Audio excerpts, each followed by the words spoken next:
This podcast and the following message is brought to you by Gorilla, the new limited event series from Showtime about a young, educated couple fighting against social injustice. From Academy Award winner John Ridley. Gorilla, every Sunday at 9 p.m. Download the Showtime app now to start your free trial. From WBUR Boston and NPR, I'm Tom Ashbrook, and this is On Point. There's a new trend, still early days, but experts say it's growing on construction sites, on the highway and more. Boomer men graying out of classic tough guy blue-collar jobs. Not enough millennial guys stepping up to replace them. To the rescue, women. Union bosses, truck fleet owners, and more are reaching out to women to fill those jobs. The Iron Workers Union has started offering fast-track apprenticeships and up to 8 months maternity leave. Iron Workers, this hour on Point, wooing women workers into hard hats and big rigs. You can join us on air or online, where this conversation is always on. Are you seeing more women on your construction site, running 18-wheelers down the interstate? And how are those jobs, those sites, those roads for women? Join us anytime at onpointradio.org or on Twitter and Facebook at onpointradio. Here's a little bit from an announcement in San Diego late last month at an ironworkers conference. The union here saying its worker development organization will now offer paid maternity leave to women ironworkers. The voice you hear is that of the ironworkers' Vicki O'Leary. Impact and the ironworkers are excited and pleased to announce that the ironworkers now have a maternity leave policy for qualified women ironworkers. This again makes Impact and the ironworkers the trailblazers in the construction industry by rolling out a maternity leave policy for our women ironworkers. Woo! There you've got it. Ironworkers very enthusiastic about this. We found a video on YouTube. This is posted by the Pacific Northwest Ironworkers chapter, where they ask an unnamed woman apprentice in the field about the job. It is physically demanding. I'm not going to deny that, but you go and work out at the gym, well, this is like an 8-hour gym.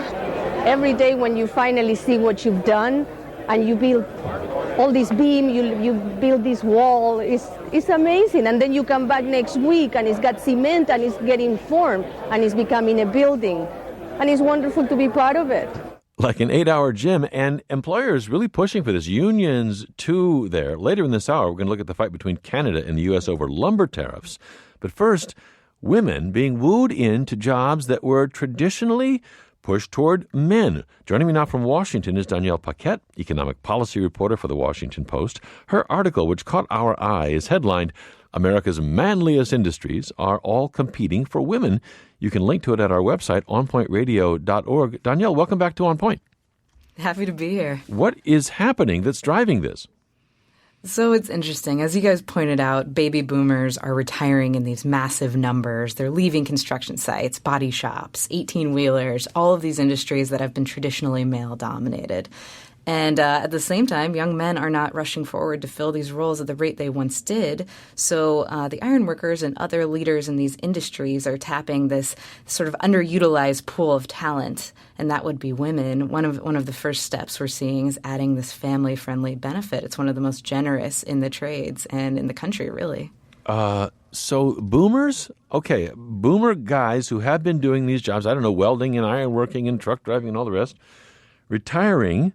Millennial guys don't want those jobs? Or they're not stepping? What about middle-aged? I mean, we've heard for years that we had an underemployment. I mean, the whole election last fall, we were told, was because there weren't enough white working-class jobs, and forget white, just working-class jobs out there. It's confusing when you first hear this. Right. It's counterintuitive. Well, we know that based on census data that about a fifth of the U.S. population is reaching retirement age by 2029. And millennials, they just aren't as interested in pursuing careers in the trades. You see this with fewer numbers enrolling in trade schools. Construction jobs, meanwhile, are holding steady. You know, we're hiring people at about the same rate we were 10 years ago, seasonally ticking up and down. But the blue-collar work that you heard about vanishing during the campaign season, that's more manufacturing. So in reality, we have all of these roles and fewer people. And that's complicated. Some of this is because of the of students who feel pressure to go to college, or maybe they're going to the tech field where maybe their father's generation might have gone into construction. And there's also issues like the opioid epidemic, which is knocking out some of this workforce, making them unable to pass drug tests. So employers are scratching their heads like, well, we have so few women in our ranks. This is such a massive group of workers. What can we do to make our environment more friendly to them? And jobs that you just didn't see opened quickly to women for a long time, maybe opening now. Danielle Paquette, please stand by in Washington. Lots of callers already on this. Brenda in Wakanda, Illinois. Brenda, you're on the air. Thanks for calling. Hi, Tom. I just wanted to commend on the topic. I think it's very nice that you guys are talking about this, and it just brings a lot of memories to me because I actually worked and grew up. My dad was a construction worker and owned a trucking company in the construction field. Yeah. And he hired a lot of owner-operators. And when they didn't show to job sites, there was times where my older sister would actually have to go, and my dad had taught her how to drive the cars and got her CL driver's license in Southern California and would actually go out there on the job sites with my dad. And what about now? Do you see more women who are, I mean, it sounds like he's running dump trucks or something. Do you have women in the driver's seat? Yes, plenty. You see that all the time. And then, you're driving down the street and you see the women holding the stop signs. And it brings a smile to my face. It's really nice to see the women out there. And it's very empowering. Yeah, terrific. Brenda, and it runs in the family, sisters jumping in when it was needed. And now a whole industry is looking to women to make this happening. What's the reaction? What's the response, Danielle Paquette, with the Washington Post? Are women saying, yeah, give me the hard hat, give me the steel-toed boots, I'm ready? It's still early. Today, less than 10% of all construction workers are female. For truckers, that's 2%. So the efforts will have to be watching to see how they attract women. Historically, women who've worked in these manly industries, surrounded by all men, encounter more issues with sexual harassment, according to research, or they might find that their male coworkers or bosses might doubt their abilities simply because they are women. And so groups like the Iron Workers are responding from the very top with messages like, hey, you do belong here. We do want you. And here is this expensive, very generous benefit to keep you around. Talking about maternity benefits there, and it's hard to overstate just what a marked change this is. You tell the story of Bridget Booker in your Washington Post piece, who was, working in Peoria, Illinois, and got pregnant, was afraid to tell her boss because what was she doing? And remind us what happened there. So women in these male-dominated fields, construction, like Bridget, sometimes they feel pressure to downplay their femininity, kind of erase any difference they might have between them and their colleagues. Bridget wanted to hide her pregnancy so no one would doubt her ability to do her job. She ended up miscarrying while she was working on a bridge project in Peoria, and that can be a very traumatic thing and painful physically. Yeah, I mean, on the job, here she is she was covering up her pregnancy with the baggy coveralls. I mean, trying to not take a day off, basically, before she had the baby, and she lost the baby on the job. Well, she lost the baby when she was home, but she took one day off, and then she was back out there on the construction site as though nothing happened. She didn't want to lose pay, and she also didn't want her coworkers to doubt her dedication to her livelihood. She called in sick when she lost the baby and was back at work less than 48 hours later. You quote her saying, "I did it to survive. As a woman in the trade, you have to prove yourself every day. Not a day goes by that you don't have to let them know that you're up for the task." She stood up at a construction conference in Chicago and told this story. What was the reaction, Danielle? Well, the reaction was the union leadership. They were touched by this. When I talked to the president, Eric Dean, he told me that he wanted to find a solution to that problem, because if a woman doesn't feel comfortable even telling people this major deal that's happening in her life, she's going to give birth or she loses a baby. If she's not comfortable being herself, why would other women want to rush into this field? And so they came up with this idea. They're hoping to attract more women. It's ironic because if you look back to World War II, everybody knows the story. So many men went off to war, and so many women went into factory and heavy industrial jobs in the factories. Rosie the Riveter was kind of the icon for that time to encourage and celebrate women in those roles. And they did that work. They churned out the armaments for that enormous war effort. And then after the war, a lot of those were really pulled away from women again, Danielle. Right, and not until the 90s did women even have a guarantee that they could take a single day off work without losing their job after the birth of a child. You know, this is fairly recently in our history that we've supported women in any jobs. But, you know, when we're talking about male-dominated jobs, leaders of the industry, they might not have realized how important or essential it is to update their job policies. Is there a double whammy here? You say millennials are not as interested in this work. I want to examine that when we come back. But what about immigration policy changing as well? Are they worried that they're not, you know, there's been a lot of labor that's come in from outside the country. Are they worried about that evaporating? It's complicated, you know. So much of our immigration policy, our thoughts about the international community, they're up in the air. People are just sort of waiting to see what's going to happen, and that includes employers. Yeah, there we are. Kind of an incredible picture. Are women responding? Are they showing up? Is it still too early to say? You know, I'm hearing from women in trucking in particular. There are now female driver liaisons at certain trucking companies to help women both take those jobs and then smooth their transitions. There's support groups I've heard of called, quote, highway diamonds, you know, and over the last year, that particular industry, trucking, saw women drivers increase from 6% to about 7%. So which is more growth than they'd seen in previous years. Still down in single digits, but right. A situation there that has unions and more looking for women in traditionally male-dominated jobs. Ironworker, truck driver, now being promoted to women as men retire or sort of drift off from those industries. Behind us right here, Rosie the Riveter from the Four Vagabonds. I'm Tom Ashbrook. This is On Point.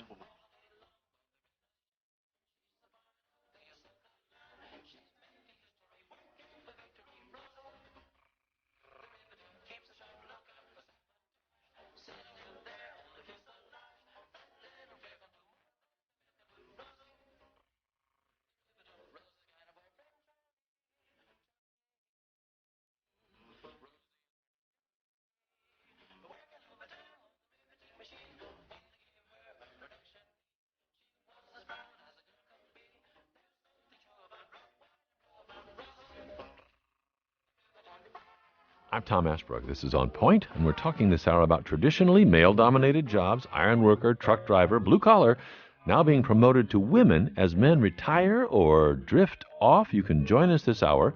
Are you seeing more women in hard hats or behind the wheel of big rigs? Are you in a traditional, mainly man trade and seeing the need to get in more women to get the jobs done? Is this you, the new Rosie the Riveter? Steel-toed boots, leather gloves. How's the work site? Is it working for you? What brought you in? Were you recruited as a woman into the field? Ironworkers really pushing on this. Here's a little video, again, from the Pacific Northwest District Council of the Ironworkers called Lady of Iron. They're interviewing a young female ironworker on a construction site. It's freaking fabulous. They offer retirement. The pay is well. I can build up whatever, what I need. I can buy my own house, just bought a new truck to make myself comfortable and make my life where I want it to be, I would recommend this for any woman who likes to work hard. And there you can hear they're pushing hard with these videos. Here's a little more from that woman. There's a lot of women out there stuck in $10 an hour jobs because they're afraid to come out here in a field full of guys. They think it's all dominated by men, and it's really not. Nobody gives me a hard time out here. The contractors are nice. The other companies we work with are great. Everybody treats everybody well, and you're an equal. When you're on this job, you're an equal. We'll test that. We'll look at it. We want to hear your experience as well. Danielle Paquette has written all this up for the Washington Post. You can link to her story at our website, onpointradio.org. She joins us from Washington. We're going to hear from the Ironworkers Union in just a moment, from truckers as well. But a couple of calls right here. David in Tulsa, Oklahoma. David, thank you for calling. What do you see out there? Hello, Tom. Hi. Yeah, I see a lot. I'm driving right now, but when I go through construction, I do see women out there working right along with the men. But I've been doing this for 38 years, trucking, and I see a lot more women into trucking. That's good because a lot of people retire because of pay. They don't want to stay in it. There ain't no pay in it, you know.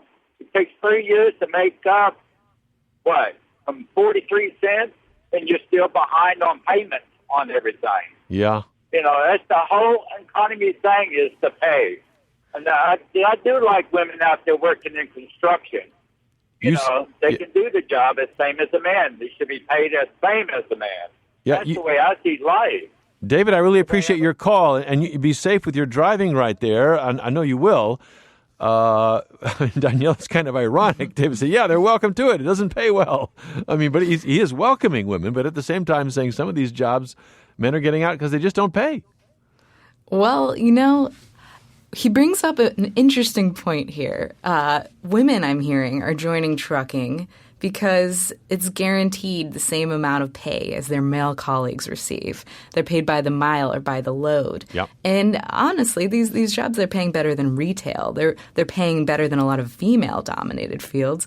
And so you see a number of women rushing in like, yes, I want these larger paychecks, and I want to know that I'm on parity with my male coworkers. Mm-hmm. Stacy in Colfax, Wisconsin. Stacy, thank you for calling. You're on. Hi, Tom. Hi. I started driving truck back in 1994 as a third-generation driver. I give kudos to every lady out there. I ran from flats to vans to sand trucks, gravel trucks out in North Dakota. Yeah. My boss right now, out of 7 employees, 3 of us are women. And I see women driving every day. Back in 1994, the only women you used to see in a truck was with their husbands. And most of them didn't drive. Everywhere I went, they're like, oh, gosh, you're the first lady truck driver we ever seen. And now it's every forklift driver. It's you go to a factory to deliver or pick up.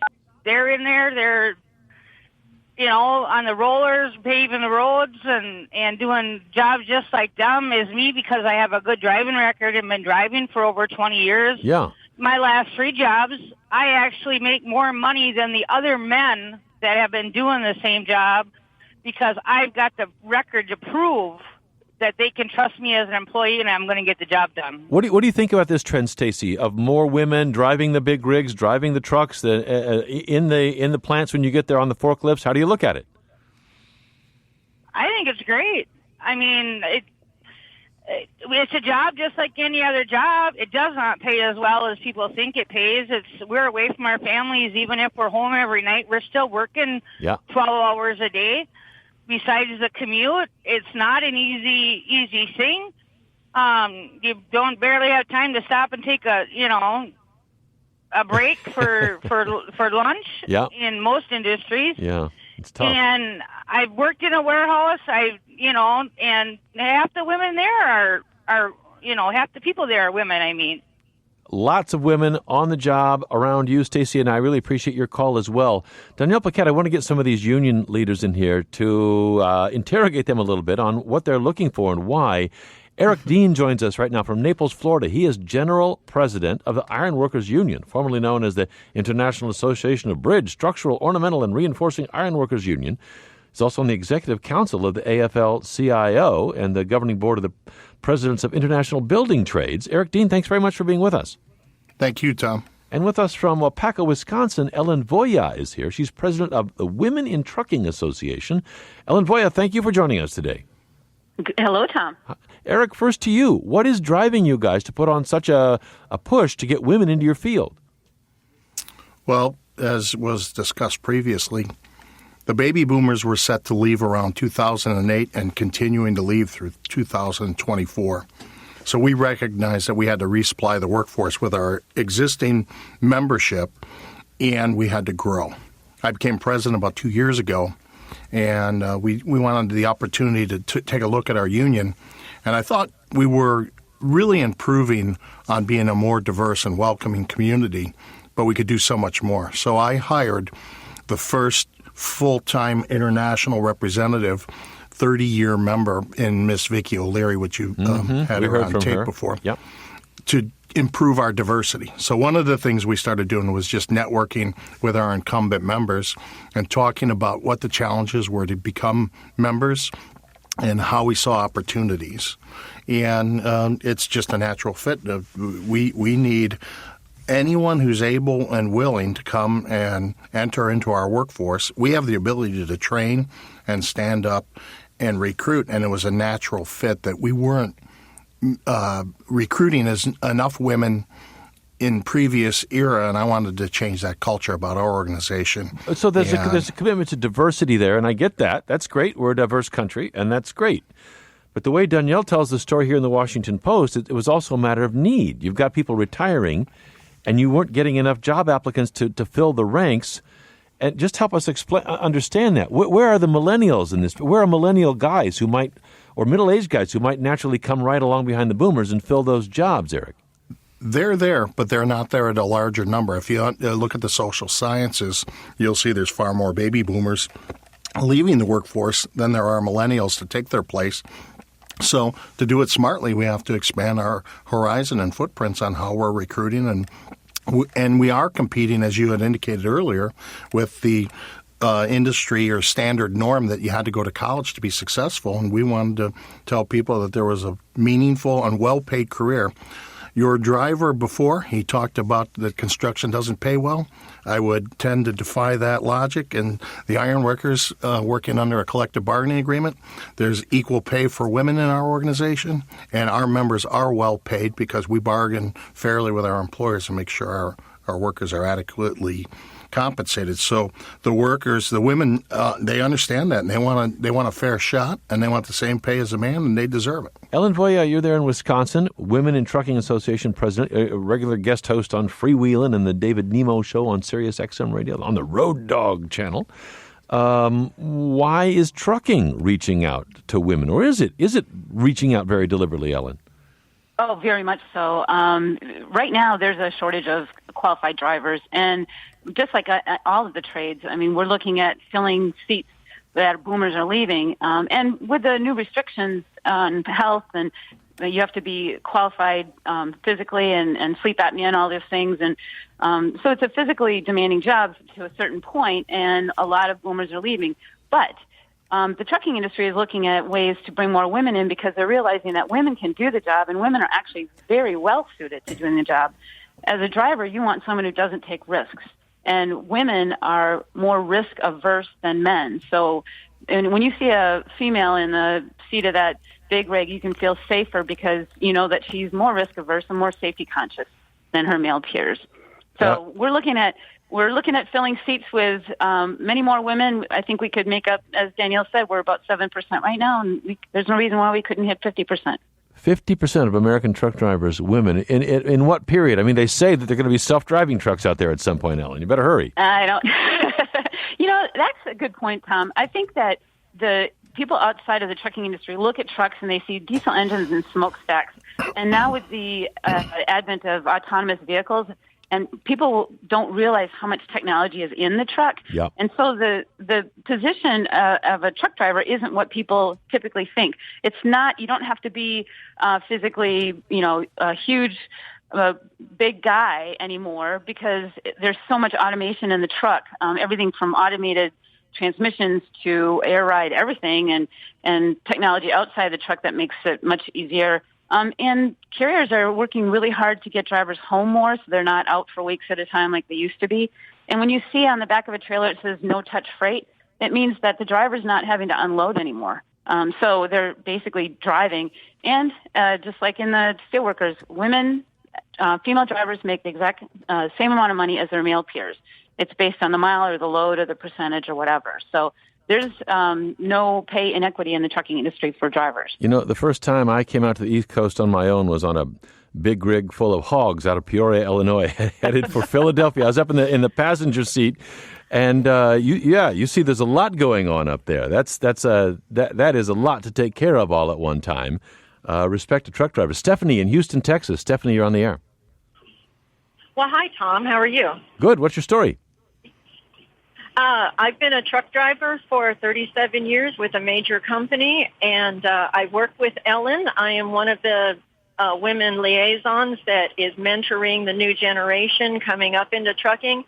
And, you know, women need to see someone actually doing the job to realize that they can do it. And I'm going to echo Ellen that you don't have to be big and brawny. You just have to have a knowledge of the work. You have to have good attention to detail. And she's right. We don't take a lot of risks. You know, we're the perfect drivers out here. Is it a good job, Stephanie? I mean, we've talked to truck drivers over the years who, many of them like it, but a lot of them sometimes feel kind of like slaves to the wheel, and the pay not that great, and tough hours, long time away from family. You know, that must be my personality because there's people that stay and people that go, and I'm a person that wants to go. Yes, I've missed some family functions.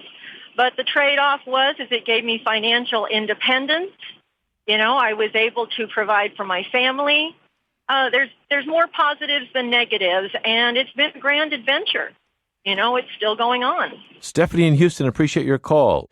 Danielle Paquette, Eric Dean, Ellen Voya, please stand by. Harry Holzer joins us right now from Washington. He's professor of public policy at Georgetown University, former chief economist at the Labor Department in the Clinton administration. Harry, thanks for being here. Nice to be with you. I'm still trying to figure out exactly what's driving the need here. We've heard so much about the country needing more blue-collar jobs, but at the same time we're hearing you've got jobs going begging and millennials not stepping into them. I mean, you know, welcome women, have at the jobs, but how do you square that with the storyline that we don't have enough of these jobs and there's more demand than jobs in these sectors broadly, Harry? There's different things going on in different places, in different industries. So, you know, first of all, the economy has finally fully recovered from the Great Recession. So demand is strong, and as was indicated earlier, you've had baby boomers retiring, you've had less educated men dropping out of the workforce for other reasons. So you're starting to have this very tight labor market, and in some places, in some industries, like construction, like truck driving, you have shortages in some places because of that combination of factors. But we're a big country, and we have a lot of different regional labor markets. So you go to former manufacturing towns. You know, think of the Dayton, Ohio's, or the Allentown, Pennsylvania's. Yep. In those places, you don't have a worker shortage. You know, there is a shortage of jobs. And the people who have continued to live in those areas still have trouble finding work. Whereas you go to other regions, you know, more booming regions on the coasts, the big metro areas, there the economy is much stronger, the demand is much greater for workers. And that's where employers in key industries are going to have the opposite pressure. Trouble filling the jobs that are available. Eric Dean, General President of the Ironworkers Union, are all the jobs that fall under your union's purview open to women, good for women? What kind of jobs do you represent? Well, we represent the people who build our nation's skyscrapers, roads, bridges, major industrial projects, construction, commercial construction projects, and we also do fabrication of the products that we actually construct on the site. And every one of those is welcoming to women. The demand, as far as the opportunity for us, we have pockets of places where there has been a regression in the economy, but like the previous guest has spoken to, our issues are more along the line of construction spending is at an all-time high. So while there may be a national manufacturing shortage, there's a construction demand. So we're attempting to meet demand. We've always been a supply and demand business, where our apprenticeship programs, we put people through the pipeline and deliver them just in time as the market increases in demands. Are you putting women into jobs that immigrants might have filled, and they're now disappearing as the government cracks down on all that? Well, we compete against an immigrant workforce, a domestic workforce. Our members don't judge by skin color nor any other matter. It's the ability to work hard and fulfill the collective bargaining arrangement on the job and give an employer that fair pay. And regardless of women or skin color, we haven't seen the immigrant factor increase our demand for women. We're doing it, A, because it's the right thing to do, and B, there's a global demand in the increase in construction spending. So I would say the economy improving has been the biggest market force on construction spending, and it's increased our demand to broaden our outreach. Eric Dean, with General President of the Iron Workers Union. Please stand by there. Ellen Voya, President of Women in Trucking Association, and Harry Holzer at Georgetown University. Danielle Paquette at the Washington Post. You've definitely got us into some interesting territory here. We really appreciate your joining us today. Terrific piece in the Washington Post. Listeners, you can link to it at our website. Danielle, thank you so much for your reporting. Thanks for having me. Support for this podcast and the following message comes from ZipRecruiter, who understands when you run a business, you've got important decisions to make every day, like hiring. ZipRecruiter makes finding quality candidates simple. With one click at ZipRecruiter.com/OP, you can post your job to 100 leading job sites across the web and manage your candidates all in one place with ZipRecruiter's easy-to-use dashboard. Find out today why ZipRecruiter has been used by businesses of all sizes to hire. Try ZipRecruiter for free at ZipRecruiter.com/OP. I'm Tom Ashbrook. This is On Point. We're talking this hour about traditionally male-dominated jobs, iron worker, truck driver, more, now being promoted to women as men retire or drift off from interest in those jobs. Eric Dean is with us. He's General President of the Iron Workers Union. Ellen Voya is here, President of Women in Trucking Association. Harry Holzer looks at the demographics of all this, former chief economist, the economics of it at the Labor Department during the Clinton administration. He's now professor at Georgetown University. And you can join us as well. Is that you, the new woman on the job site, or maybe not so new? Maybe you've seen it over time. Do you have more women in your ranks now? Matthew in Cincinnati, Ohio. Matthew, thank you for calling. You're on the air. Hi, Tom. Hi. I just wanted to comment. I have a small farm in Ohio, and a couple things came up where I needed some help in the spring one year.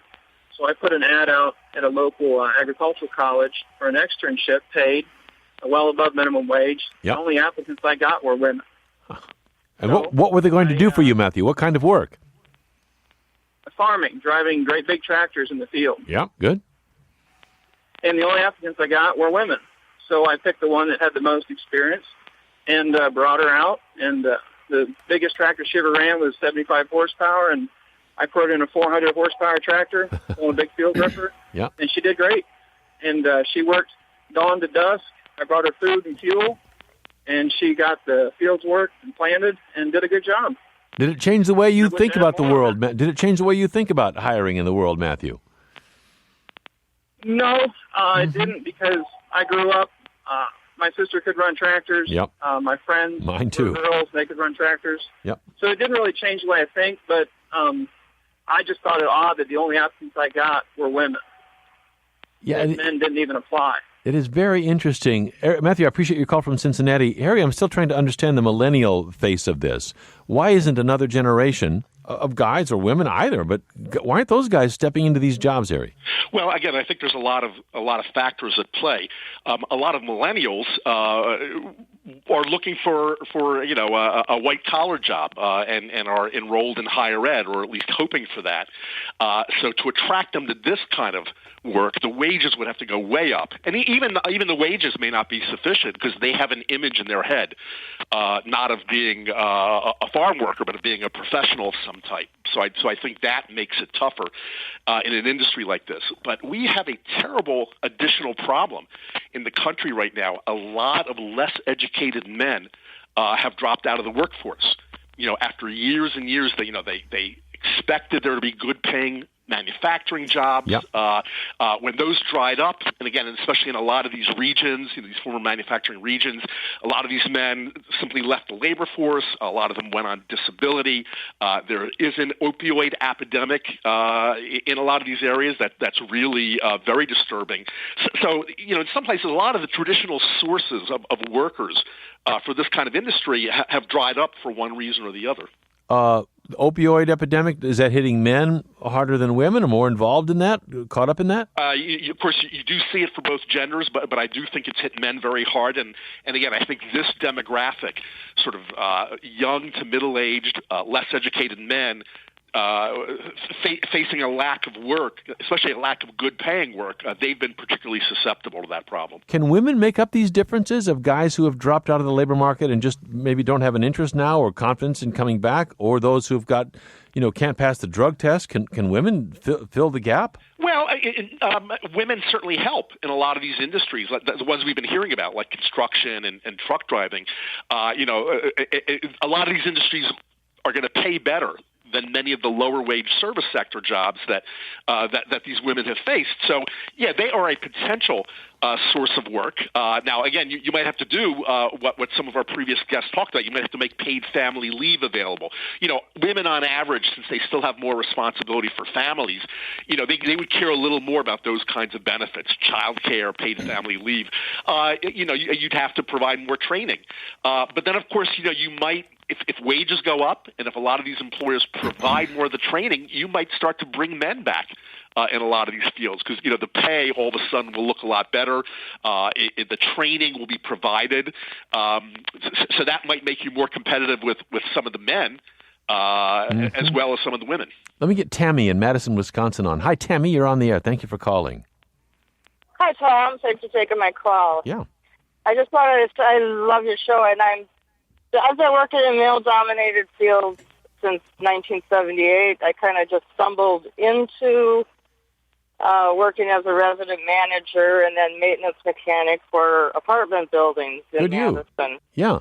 And I had to teach myself how to do plumbing and electrical work, and and was successful at it. But I didn't make the same wages that my male counterparts were making back in those days. And I wish that there was the same push to get women in those fields with the same benefits back then as there are now.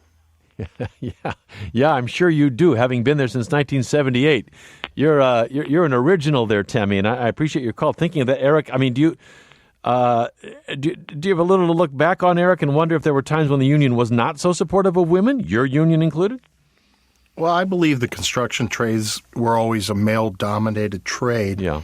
And we recognized through civil rights and empowerment that we needed to be more diverse and more inclusive. And we're far better than we were.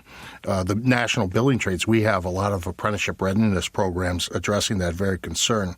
But as far as my union goes, I knew that we were better than we were, but we needed to improve to get better yet. How far do you think this is going to go as our demographics change here, as maybe millennials don't want to do some of these jobs, or maybe not in the same proportion as boomers? How far do you think the percentage that you're talking about is still under 10% maybe of your membership? Where might it go?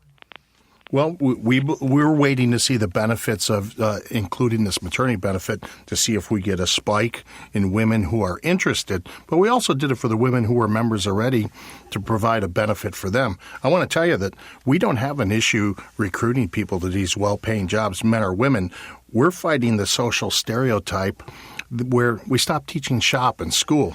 So we haven't inspired young people that there's a well-paying job career ahead of them if they want to work with their hands, pay attention in science and mathematics, and when they complete school, our training, our apprenticeship training is equivalent to an associate degree. So it's not a less educated field. There's a broad range that every building trades person goes through their progressive apprenticeship training. But for us, the opportunity is expanding the workforce and meeting the construction demand that's currently present as far as this construction spending increase goes. And it came out of nowhere. We went from 2008 with a construction economy that was less favorable, and now it rose like a phoenix. Mm-hmm. Yeah. Ellen, what's your word for women out there listening and thinking, maybe that's for me? Well, we have an image issue with the trucking industry because people just don't picture women in it. So I would say, check us out. Make sure you do your homework. We'll look at the Women in Trucking website because we'll help provide funding. We have scholarships. We've created a Girl Scout transportation patch so that young girls can learn about careers in transportation and touch a truck and talk to a driver and see what the industry is like. So it's not what it used to be. It's much more technologically advanced. So I'd say check it out. I love it. Girl Scout truckers. We are on the move here. Ellen Voya, president of Women in Trucking Association, with us from Waupaca, Wisconsin. Ellen, thanks very much for being here today. Thank you, Tom. Harry Holzer at Georgetown University, professor of public policy there. Professor Holzer, thank you so much. Thank you. And Eric Dean, no less than the general president of the Ironworkers Union, with us from Naples, Florida. Eric Dean, thanks for joining us. Thank you, Tom. In a moment, Canada and the U.S. at loggerheads over lumber imports. This is On Point.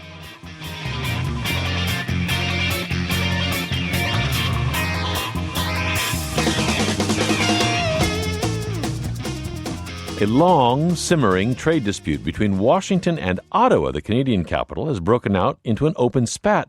The Trump administration says it's slapping tariffs of up to 24% on certain kinds of Canadian lumber.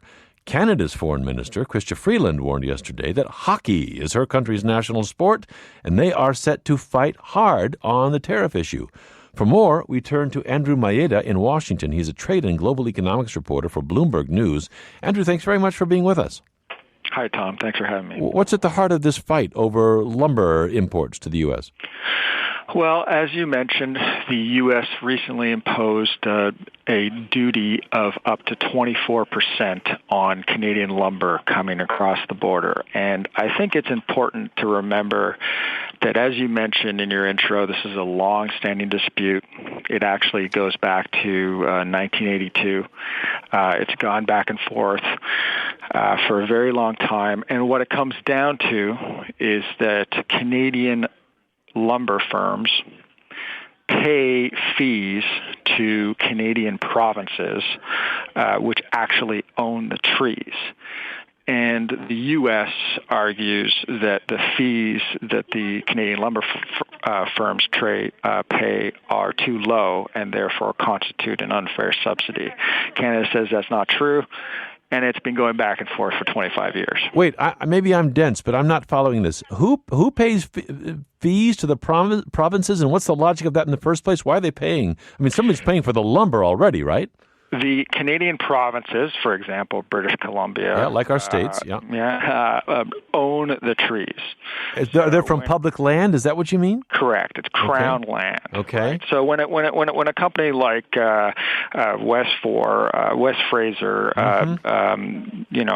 produces lumber, it cuts down the trees and it pays the Canadian province. These are called stumpage fees. Okay, you call it a fee, but this is what they're really paying for the wood that's coming out of the forest. That's right. Okay, and they call it a fee, and the American claim is that they're selling this lumber too cheaply. That's right. That's right. And Canada says, first of all, that the U.S. doesn't take into account all of the fees, all of the money that Canadian companies pay, and secondly, that the duties, the retaliation, is too harsh. Okay. What about the prices of Canadian lumber? How do they compare with American lumber? And I don't know what the best point of comparison is. Is it currently a lot cheaper than American lumber? Yeah, I mean, it's just kind of a supply and demand thing. The Canadian lumber has been flowing across the border for years. In fact, probably a lot of your listeners, if you have a mattress at home, there's a good chance there's Canadian lumber in it. Yeah. If you own a house, there's a good chance there's Canadian lumber in it. So Canada has ample supply of trees. I mean, that's definitely one thing that country has. And so yes, they're able to produce them at lower prices, and they've been shipping lumber into the U.S. under NAFTA for years. What has the impact of that been on American timber folks and lumber industry? Well, the timber industry in general has not been doing great, but that has to do not just with trade with Canada, but with the global demand for wood. It has to do with the structure of the global lumber industry. But certainly, the American lumber industry has been arguing for a very long time that this costs them revenue, it costs their companies jobs, and it is hurting the industry. Here's President Trump yesterday firing a salvo at Canada over what he called unfair trade deals, announcing these new tariffs on Canadian lumber. We will be putting a very big tariff on timber coming into this country. People don't realize Canada has been very rough on the United States. Everyone thinks of Canada as being wonderful, and so do I. I love Canada. but they've outsmarted our politicians for many years. President Trump yesterday, and here was Canada's Natural Resources Minister, Jim Carr, at a press conference in Ottawa, saying Washington's tariffs will harm Canadians and Americans. These unfair and punitive duties will negatively affect people's jobs on both sides of the border and will ultimately increase costs for American families who want to build or renovate homes. Andrew Maeda with Bloomberg News. What are the politics of this? Of all the bars in all the world, why is the administration going after Canadian lumber? Well, there's interesting politics on both sides of the border on this. For Donald Trump, this is an opportunity for him to look tough on trade. He hasn't implemented a lot of his promises in the first 100 days. If you recall, on the campaign trail, he said he would declare China a currency manipulator. He didn't do that. Secondly, it's not even manipulating the currency, but he didn't do that. Right. He said that he would launch, he would renegotiate NAFTA. He called it a disaster of agreement. He has yet to relaunch negotiations. So he's taking aim at Canada on dairy and softwood lumber, and it's a pretty easy mark. I think that if he were to level these types of charges against the Mexicans, I think things could get pretty incendiary pretty quickly. But I mean, Canada and the U.S. have the largest trading relationship in the world, traditional allies going back decades. So the relationship will survive this. I mean, the politics on the other side of the border is, I can say this as a Canadian, is that the surest way to score points in Canadian politics is to beat up on the Americans. So in a way, this easy targets for everybody here. Yeah, there's a lot of straw men here on both sides. I think that this is all a very noisy prelude to the NAFTA negotiations. That's when we're really going to see what each country is willing to is going for, what offensively they are trying to get from the negotiations, but also what they're willing to concede. Andrew, will Canada hit back somehow on this in trade terms? And what about it? Will this make American homes, new ones, more expensive? Well, on your second point, it's interesting if you look at the market price of softwood lumber over the past few months, it certainly has been rising. The background to it is that there was an agreement between Canada, a détente, if you will, in October between the two sides. Ever since that agreement expired, softwood lumber prices have been increasing. So, yeah, it's certainly affecting the market. In terms of how Canada can retaliate, I mean, look, you're talking about you're talking about an economy about a tenth the size of the United States of America, the biggest economy in the world. I mean, Canada doesn't really have a lot of weapons. It's an open trading nation. Yep. There's not a lot of things that Canada could do. I mean, we got to cut it right there, Andrew. But you are terrific, Andrew Maeda with Bloomberg News. Détente off when it comes to lumber. The U.S. and Canada tariffs coming on. Listeners, thanks for joining us today. I'm Tom Ashbrook. This is On Point.